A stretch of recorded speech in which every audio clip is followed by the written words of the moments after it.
This video is so frequently requested of me, it is wild. So I wanted to dive right into it. Commission reduction requests and how to handle that in a listing appointment scenario, okay?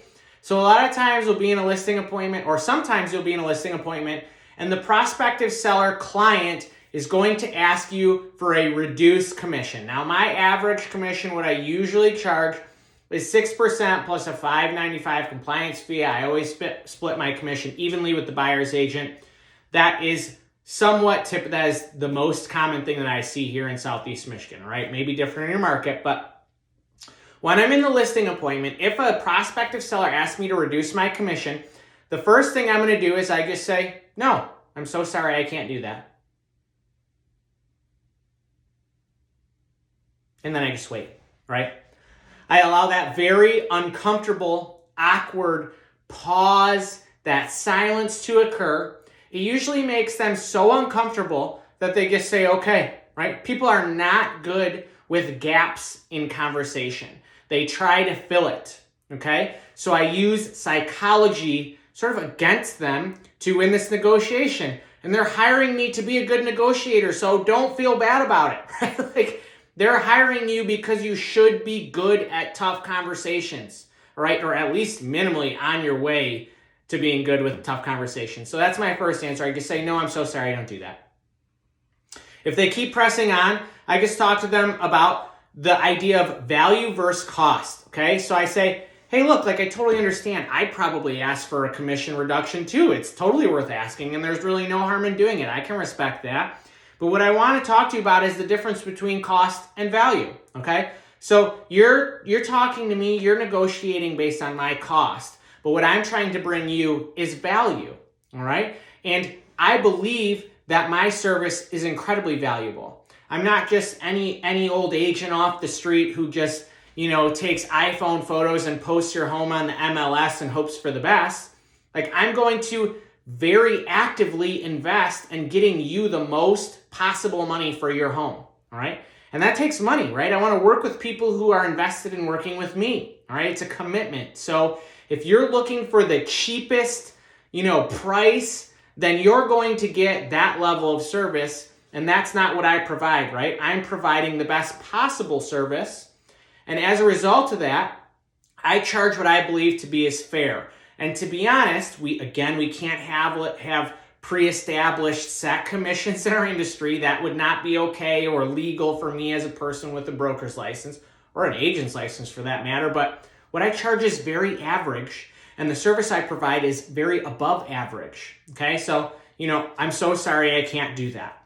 If they keep pressing on, then you have a lot of options. Let's talk about a few of them. Some people use the 3 pies analogy, okay? So I say, if they keep pressing, they still want a commission reduction. One option you could say is, all right, let's look at this like this, right? I think a lot of times prospective sellers look at the commission of 6% and the $5.95 compliance fee, and they think I'm getting all that. Well, that would be amazing, but it's totally not true. First of all, I'm splitting that 6% commission evenly.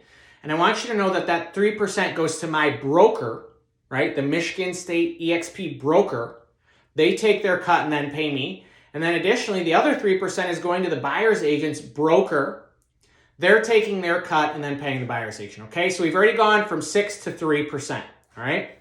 Now let's talk about the 3% that is allocated towards my side, all right? We're going to split that up into 3 chunks, okay? We have my broker's piece. We have the government's piece. I have to pay taxes. That's unavoidable as a U.S. citizen. You know that. You pay taxes too. And then there's that part left for my family. Now, I can't skip paying my broker. I don't have a job. I can't skip paying the IRS or else I'm going to jail. The only part left is my family. Do you want the commission reduction to come out from the money that is left for me to support my family? And then you just wait, okay? Another long, awkward pause, a silence.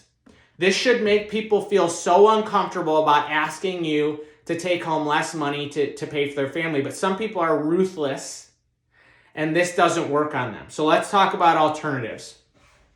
2 other alternatives, okay? If you know the pace of the market and you feel comfortable with this, you can say, okay, all right, that's fine. I totally get it. It looks like you need a commission reduction in order for this partnership to make sense. Again, I'm going to bring the same level of value no matter what. So I'm pretty uncomfortable doing this. This is very rare. Please don't share this with your friends and family because I don't do this. All right? You need to do that psychology-wise so that this stops. You don't want a reputation as a person who does things for cheap because that will kill your business. Say, okay, please, don't share this with your friends and family. I literally never do this. It's very rare, but I really like your house. I'd love the opportunity to sell it. Here's what I can do. I'll reduce to 5 or 5.5% if the house is sold within the first X amount of days. So this could be 7, 14, or 30 days. So sometimes I'll say, hey, look, I'll do it for 5% if it's sold within the first 14 days. But from 15 days onward, if that thing isn't sold, we're going to have to bump it back up to 6 because I am going to continue to market and advertise your home to the best of my ability, regardless of what's happening here. And I'm going to continue accruing costs, right? We're going in a partnership here. You have the home. My job is to sell it for the most amount of money possible or whatever your goal is. All right. So that would only be fair. 5% for the first 14 days, 6% for 15 days onward, or 5% for the first 30, 31 days onward is 6%. If they'd agree to that, just put it directly in your listing agreement. You can write whatever you want in the listing agreement.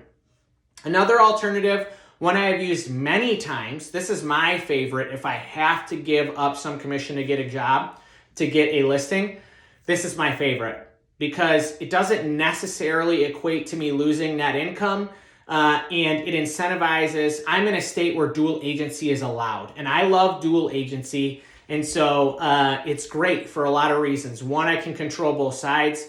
So if I'm on the listing side, I get to talk to the mortgage broker directly. That buyer will typically use my preferred mortgage broker, so I know we're going to have a smooth process, and I can talk to them the whole time. So I can give accurate updates to both sides and keep things moving smooth. There's no opportunity for another agent to get in the way and really screw things up. There's no opportunity for crappy communication. I love it. So here's my favorite. If they keep pushing, I have decided or I have come to realize that there's no way I'm going to get this listing without some sort of commission reduction. Then I will say, okay, look, here's the deal. I'll agree to do it for 5% and a $5.95 compliance fee if I represent both sides of the deal. And they're usually just going to say, okay, sounds good. A lot of times in negotiation, sellers or buyers or the person on the other side of the table just wants to feel validated, like they have won something or they have done something good for themselves in that negotiation. And that is fully acceptable to me. I'm incentivizing them to allow me to operate as a dual agent so that I can provide a much smoother and efficient process for both sides if that opportunity becomes available. All right? So those are my favorite commission reduction overcomes. Hope they work for you. Best of luck out there.